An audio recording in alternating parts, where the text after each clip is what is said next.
Good morning. Welcome to today's episode of Staying Agile with Key IVR. Our guest today is Kieran from LRQA, our QSA for our assertion. Kieran, tell us, before we dive into the interests of PCI today, can you give us a quick overview of your role at LRQA and your experience in PCI compliance, if you would? Yeah, cheers, Mark. So I lead up the PCI Services globally for us. So we typically work with service providers such as yourselves and merchants as well of a range of sizes across a breadth of industries as well. So retailers, telecoms, transportation as well, quite big, and financial services. So a good breadth there, but we're not just QSAs. We're first and foremost with GRC consultants, so we try and expand a little bit wider there and bring a range of other good initiatives that are out there into our work. So more than the compliance? Yeah, just more like try and add value to our clients where possible and look to help them in terms of maturity, in terms of not just meeting baseline requirements. I mean, maybe I'm wrong. A lot of people, I think, kind of see you as the police, you know. But that's a very different approach. That you're actually there as a consultative element to support that business be better and be best practice. You're not there to catch them out. You're there to help them. Absolutely, and the first thing that we try and kind of reiterate when we do go into an assessment that say don't drop the A-bomb. We're not auditors.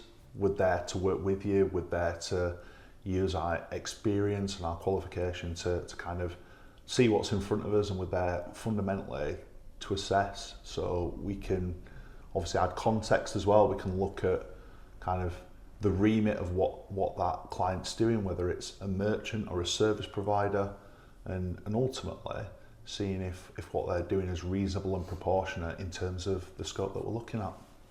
And would you say that, I mean, there must be mixed reasons why people are going through it, you know, from a must-have to a choosing to have, and do you find the approach very different depending upon their reasons? Absolutely. I mean, you've got merchants and service providers equally, that some of them that see it as a box ticking exercise, and for them it's just another standard that they have to adhere to. Right. Whereas others, they see it as an enabler. They see it as driving good practice. They see it actually, we've got a suite of standards potentially for a merchant, and we want to raise the bar, and that filters out into good practice. That's a good point. Or for service providers equally, that can be a business lever then for them to demonstrate actually we've got some good products here, we take it seriously. So yeah, quite a spectrum really. Okay, and I forget, of course, it must be very different from the merchant to the third parties. You know, for ourselves, for instance, it's expected that we are as compliant as we could physically be. But obviously from a merchant, they're often driven by that security person, and they're never very popular when we see with the board and the FD. It's all about what's the minimum they can do as opposed to the maximum. But look, from our perspective, there are a few myths that we come across, or myths is probably, well, we're going to call them myths. There are a few misconceptions or myths from our perspective that we try and help our customers with, and I wonder if we can go through a couple of those. Absolutely, today. I think the biggest one we see is perhaps where people assume they're buying our product, which comes with a lovely AOC certifying it's rock all, it's perfectly great, and this product's wonderful, and they put it in, and they are smiling, happy, they're now PCI compliant. Is that correct? Should they be thinking like that? No, in short. So fundamentally, a lot of these misunderstandings come from a lack of understanding what the compliance scope is. So as a merchant, even if you're fully outsourcing something to go one extreme, you still need to understand what that provider is doing for you. You need to understand, like, where the card data's going, whose infrastructure it's flowing through, whether actually the service provider is doing everything, or whether there's any responsibilities that are on you as well. There could be some shared. So there's obviously that sort of 3-column delineation of any that are on the service provider, any that are on the merchant, or any that are shared. And if we think kind of down all the requirements that are in the standard, fundamentally we should be able to go across and say, right, understand who's doing what. So there still needs a cross-check on the 12 and just make sure that each bit's it's covered. I mean, we provide a compliance matrix for responsibility because it is always, in our experience, it's usually quite ambiguous to who should be doing what. You know, we get as many clients who genuinely think when I give them our AOC that they are finished, and you get the other ones who do understand that they need to look at their network, they need to look at their telephony, they need to look at the SIP and everything coming into the building and have a overview of that whole process. It's quite shocking, the difference and it's not always a business size for us. But for obviously we got you here because it's more about what you're seeing. So is there a common misconception when you're dealing with merchants and providers? I think just in general, you can have a compliant product, but it doesn't necessarily mean that it might have been implemented in a compliant way or used in a compliant way, because I think this spans across quite a few different types of payment channels, to be fair. Like, for example, you could get a compliant PTS device or a card reader that's listed on the council's website. But again, then you've still got like P2P solutions that can go with them, and that changes the scope again. But equally, you could have a non-compliant P2P solution or something that's lapsed, so that could change the scope. In terms of like telephony, it's like you could have a compliant product, but where's it sitting? And it goes back to that scoping question and where that traffic's going. For myself, when this situation comes up, I tend to do it to have a shotgun license. I live in the country, I like to shoot. But that license says I'm allowed to have it and I'm responsible for having it and I understand the usage of it. It doesn't give me the remit to wander down the street randomly shooting at people in buildings and being an idiot with it. But I have a license. So it's the use of it. So it's not, I've got to have, in the compliance piece, I must have my accreditation. I must have gone through that, but I actually have to use that tool in a compliant way too, because the usage is in the scope. Yeah, and I think it's one of those that if fundamentally you went through an assessment and you've misunderstood your scope and you've not got it quite right, actually, is that AOC valid at the end of it as a merchant? Yeah, because if you've not given all of that consideration, the certification is based upon partial, not full information. That's interesting. Does that ever get them revoked? Does that cut? Is that? I mean, it's likely to be a cause and effect thing. I think you would only uncover that if maybe you'd had a change in personnel or a change in assessor, or like touch wood, heaven forbid, that somebody had a breach, and maybe definitely touch wood.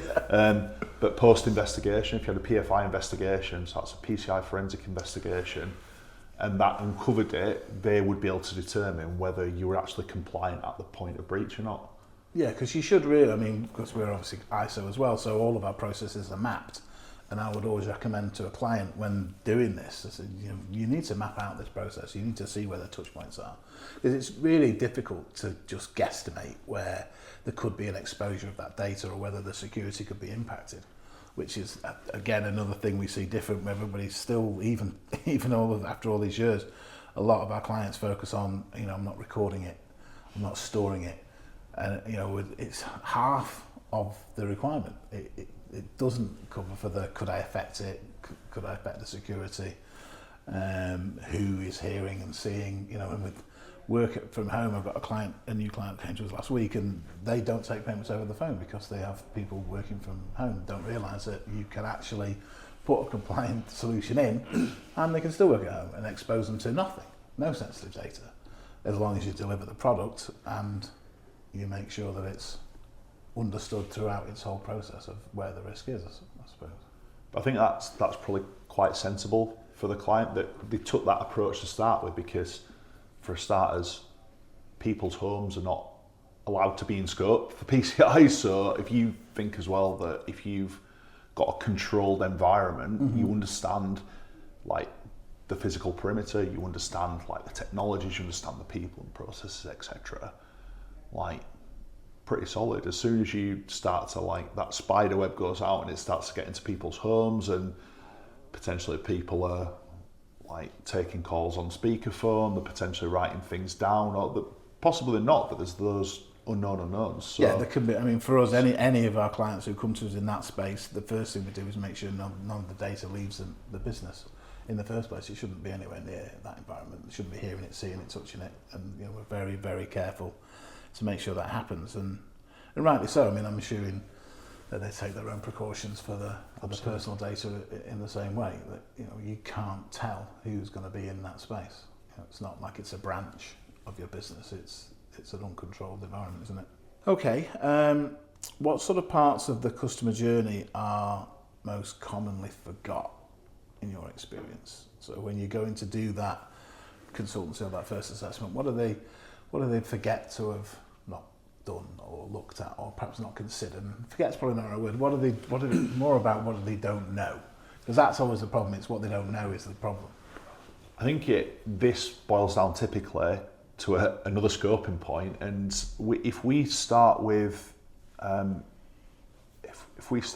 client on the beginning of their compliance journey, they could be doing a bit of a fact finding, a bit of a scoping exercise prior to sort of a gap analysis, really, and for them that client might think, we understand our payment channels, but if there's no central coordination or management, or not properly implemented procurement processes so that everyone's got visibility, you can have effectively shadow payment channels. So we've been round before on exercises and with like an IT manager or a compliance manager, and like, didn't know we had that, or they've not spoken to finance to see where the mids were.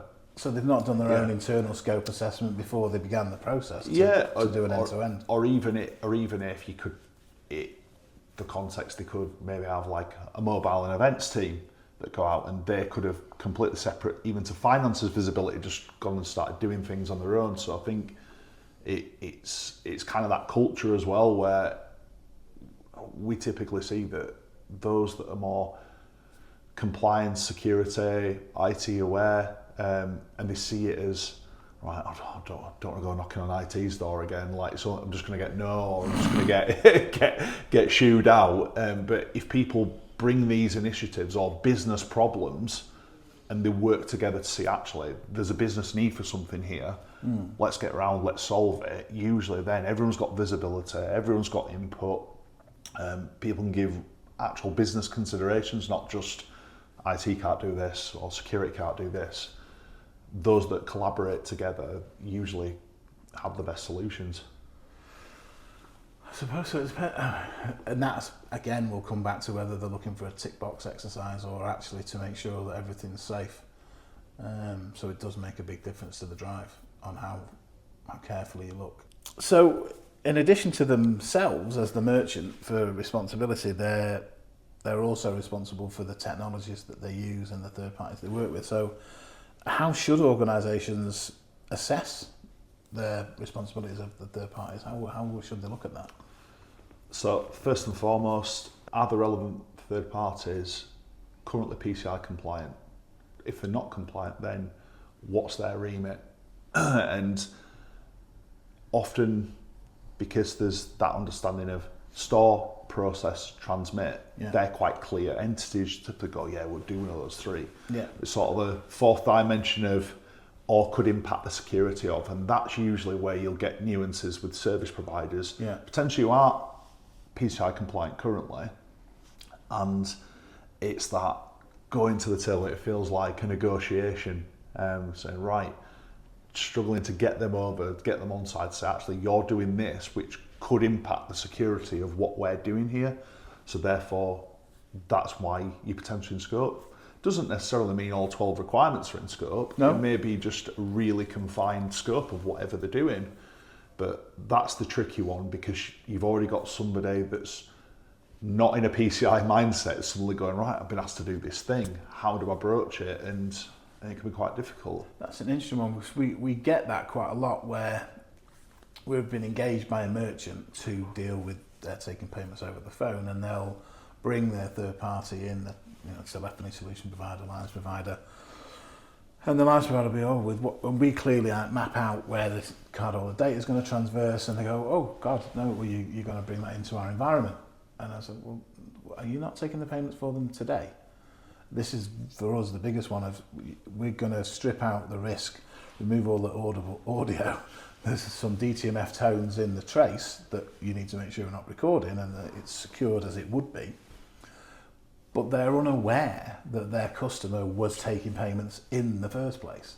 So that must be really difficult for them, because you can't be expected to automatically be compliant with something you weren't aware you were doing. The amount of times they go, well, we didn't know you were taking card payments. And the customer, we ordered a telephone. We didn't order a telephone to take card payments. We just take card payments over the phone. So that's quite it's a silent moment when everybody suddenly realises that the customer never ordered something from the provider to do a job. The provider technically didn't know they were doing that job, and we've been brought in to reduce the risk and actually highlighted a problem, and literally they're not compliant. They don't have certification because they weren't in their world doing that. That causes us huge problems. But how do you get around that? I mean, they have to start the whole process. Essentially, that comes down to a commercial conversation between those two entities, and specifically because it's a fantastic point in the fact that you go to a company to say, I've got this business problem, can you solve this business problem? There's no mention of compliance in there or anything. I mean, even in a very loosely worded contract, even if it said comply with regulations, comply, all that kind of good stuff, it's really difficult then to get somebody to kind of do that, and they may need to charge more that service provider to do those services. It's not that they're unwilling to, but and that's often the immediate kickback is, we'll need to move your lines into a particular area, because they know how to be compliant, because they've probably got clients who've come and gone, I need phones to take payments. But that again puts it back, as you mentioned earlier, the responsibility is on the merchant. They're the ones taking on the merchant accounts for Visa, MasterCard. They're the ones taking that card data, and so whatever equipment or periphery, they have to advise those providers what they're using it for. Otherwise, they won't stand a chance at being compliant, will they? I think, you've got to kind of understand that. But there's also, like with tier 1 carriers, for example, they're obviously deemed out of scope. It's compliant by design. Yeah. Let's hope. But again, like networks, another good example. So like just typical IT providers providing networks. If you've got somebody connecting a device to it to take payments, they're providing you a network. Like that's what they're there to do. Yeah. I think it's then you understanding, well, how could we remove the networks? And that's potentially where you could get a P2P solution. So you don't need to consider the networks that are in scope there. So you're taking responsibility by reducing your scope of compliance. But then that comes back to the use of it. So we slip out for a P2P solution that's secure, and then I take the card details over the phone and key it into a device. So again, that's under that, well, this product's compliant, look, it's got a certificate. Yeah. You're not using it in the same manner. They're only any good for face-to-face. Yeah, potentially, but again, some of these discussions, it comes down to acquirers and what they're willing to accept. Because if you took, for example, a lion's share of 200,000 or 300,000 transactions face-to-face annually, but only took 500 transactions annually over the phone, dotting them into the P2P device, the acquirer might be willing to accept the risk of that. Because equally, it's all about balancing that level of risk. If they took, and they might say, well, look, if you make the call, if you call them back on a mobile phone, for example, and then they might be happy with that. But equally, if that number changed and suddenly we're processing 300,000 transactions annually over the phone, would the acquirer accept the risk of that network? Maybe not. And that's where like entities like yourselves like come in to solve that business problem. Yeah, and it's strange. We've done work with entities looking to reduce. They're not taking large volumes, but the board of directors or the trustees, certainly in charities we see this, they need to be risk averse. They cannot allow, even if that, we had one that was a charity, and the amount of transactions was really small, and I couldn't understand the cost they were spending on securing, because from our perspective, you've got to justify the cost. Yeah. From their perspective, it was that the investment they pay to us is cheaper than an insurance policy to cover the board for any breach that could happen. So in their world, it wasn't about how you take card payments securely over the phone. It was making sure they'd done sufficiently that would protect them in any chance of a breach happening. Never mind that we were safe if there was one, that there wouldn't be one because there would be no data. Yeah, I think there's a couple of angles to that as well, because like in today's modern world, like everyone's trying to operate lean. Everyone's trying to like make sure they squeeze every last drop out of the budget and really get that bang for the buck. And I think outsourcing to third parties is a great way to do that in certain areas, as long as you understand what they're doing and you've got that opportunity to have the oversight, maintain a good relationship with those providers. Okay. And you have a deep understanding of that technology.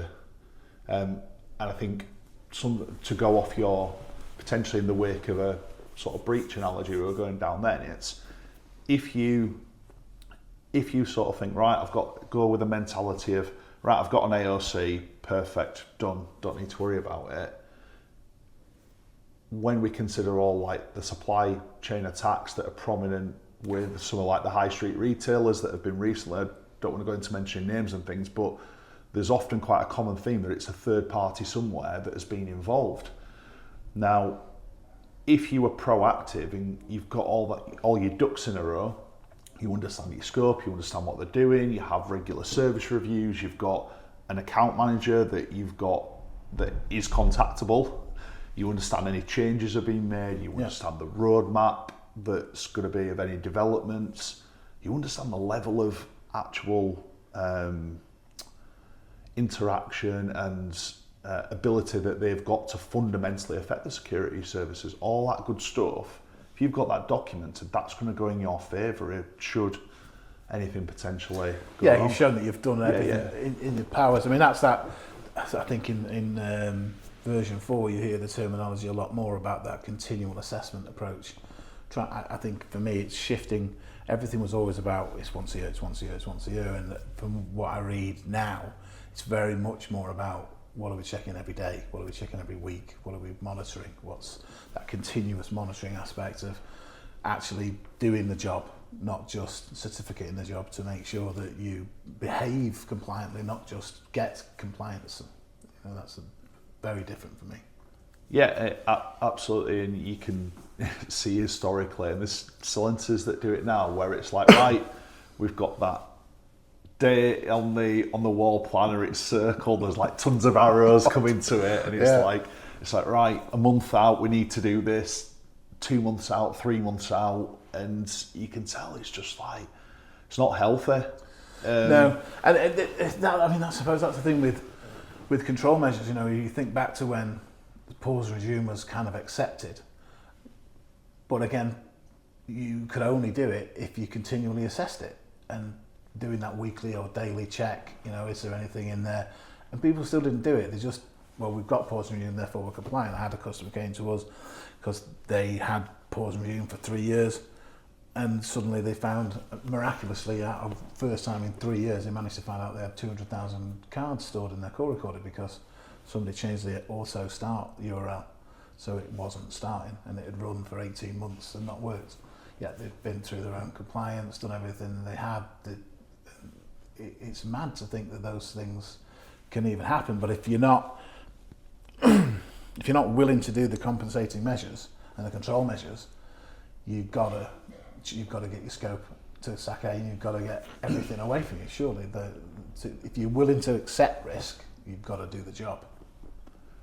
Yeah, I think 100% right. A lot of it comes down to resource and technical competency as well, and sort of bandwidth. Because, like, I think number one, have you got dedicated resource set aside to do a job? Have you got the technical competence to understand it? But then when things get stretched and like, right, we've got these things in, is there enough still there to be able to do it when the going gets tough? Because that's usually when you'll get problems. The cracks and like, yeah, because when we look over this continuous compliance kind of approach over a prolonged period, have those BAU activities still be done? Because that's what we're looking at compliance now. So do you even go into checking, do they have to log that? Is it supposed to be recorded? Because I know it talks about doing it. I think it depends. So like when typically like the SACE model suits organisations that typically don't have that bandwidth or have that technical resource. Right. But equally, if someone went down a pause and resume route, like personally I wouldn't advise it, but there's nothing to say that it couldn't be compliant, but you obviously have to have all your ducks in a row and prove it. Like now, I remember an organisation assessed some years ago, and they genuinely had dedicated roles that would go and listen to call, and they genuinely did sample them. I think about 40% of calls they sampled. Like it was really high. That was their dedicated job. But it's a lot of effort and resource. It's a massive amount of effort and resource to do it. And now, I mean, with technology where we've got it, you don't need to do it. So it does baffle me when some entities still try and almost think, I don't know, it's whether they think the staff in the cupboard are free.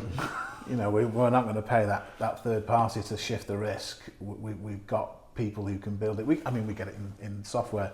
You know, we can build a piece of software. If somebody, we've got our own guys, they can build it for free. It's not free. Those wages are not free. The processes and maintaining is not free. And I think sometimes they don't consider that and leave themselves unnecessarily exposed. There's no reason in this day and age for those entities to have access or see it or hear it transverse any network. There's no reason now. But that's the point with the bandwidth thing. So if people go, right, fine, I'm going to take this resource internally and go and do this, what else has not been done, left behind? What we're shifting, Yeah. And because these things don't just happen overnight, do they? You're not going to. It's not like, right, come back after a brew break and it's done. No, invariably not. So, and I think this is the nuts and bolts of it. Really, people don't think about these direct and indirect costs and what's involved.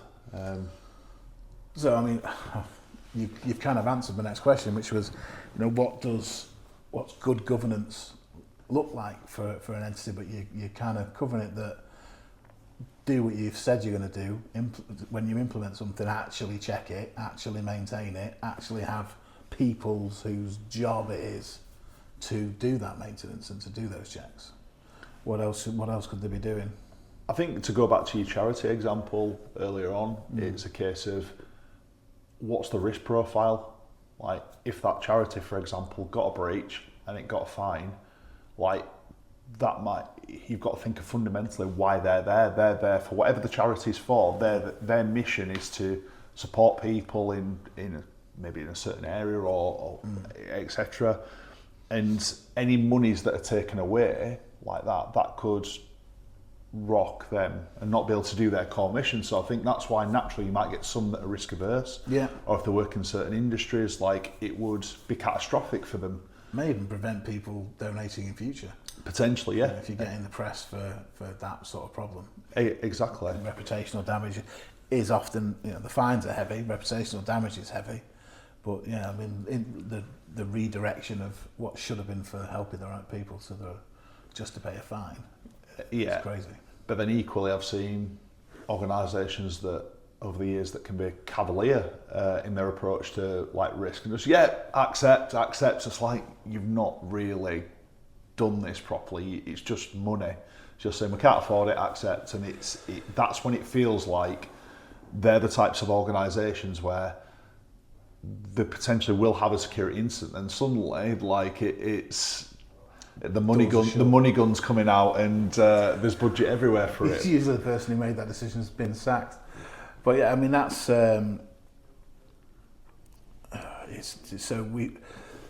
for us certainly when you're adding a layer of security onto an existing process, that's one of our biggest objections we get. You know, I'm doing the job today. I've never had a problem. Touch wood. Their margins are tight. There isn't lots of money in it, and now it's going to cost me more to do the same thing. It's going to take often longer.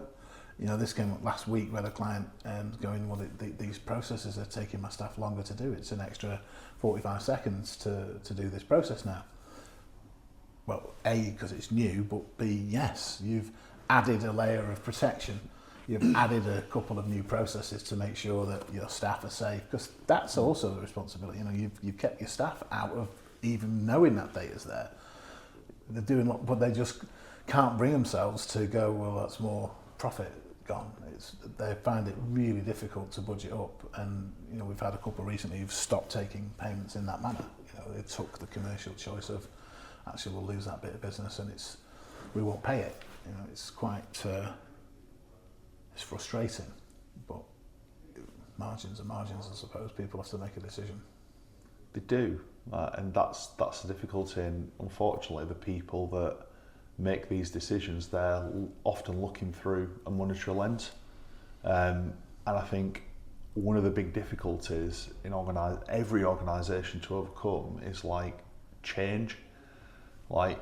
We love change. Well, it's that glass half empty versus glass half full mindset, and straight away, it's all right. That's 45 seconds, but actually, if we get on board with this, we train people up, we practice it and use it, that it might go down to 10 seconds extra or 15 seconds, and in which case, actually, is that really going to be an issue? And it's.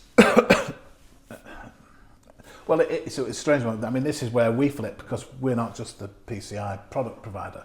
We also work in a consultative way. You know, our remit is to help them be secure, but we're salespeople at heart. We want them to buy something and see a return on that investment that isn't just security.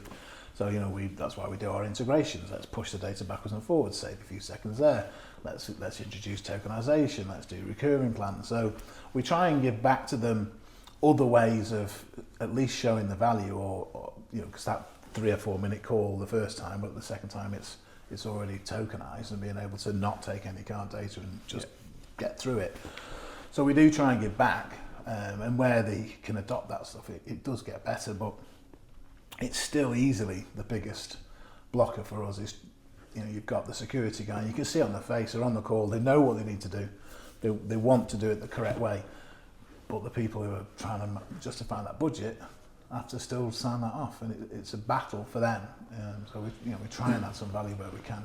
It is, but I would say you're like setting yourself apart as a service provider doing that, because you're putting yourself in the client's shoes to solve a business problem. So if that problem is, right, we've got this extra time, like, right, well, here's ways we can cut that down, make it more efficient, and trying to say, right, you've got potentially a security and compliance problem, but in terms of back to business, in your business function and what your core mission is like, that's going to help do that. So unfortunately, some of them, you'll win some, you lose some in that regard. Can't win them all. Yeah. Can't. You know, there's just no way. But it was interesting with you saying before about that, because don't take it the wrong way, it's a misconception. You would be seen in my head as the policeman of the PCI, but I'd never considered the business help and support you give about doing better practice and easier practice or secure practices, and giving that extra consultancy is something that perhaps they don't even know they would get, because you bring a QSA in to check what you've done and to stamp it, but to consider that you would give advice and support about how to do more secure, not just in compliance of the payments, but that sort of extra security, that's a useful addition for them. Yeah, and I think that's fundamentally it. The standard can be, there's ways in the standard that'll say, right, these are the actual standard itself, not in a ROC like you might have or an SAQ, and it'll highlight the requirement and the testing procedures. So that gives us a remit to say, right, we need to see some documentation here, or we need to see somebody physically, walk us through it, etc., or we potentially need to look at logs or whatever else it might be. So we're obviously then saying, well, you know the technology, you know the people, you know the processes. I'm wanting to take this off. You show me what you do for it, so we can sort of stand back there and say, right, let's see how you work. Because for one organisation, they might have something that they work on as a team, and it's absolutely perfect for them. Do the rest of the organisation need to know that that process exists? Like, for example, you might have a team of developers, and they might have a technical wiki that they work off. And if everyone's singing from the same hymn sheet and it's on point, perfect.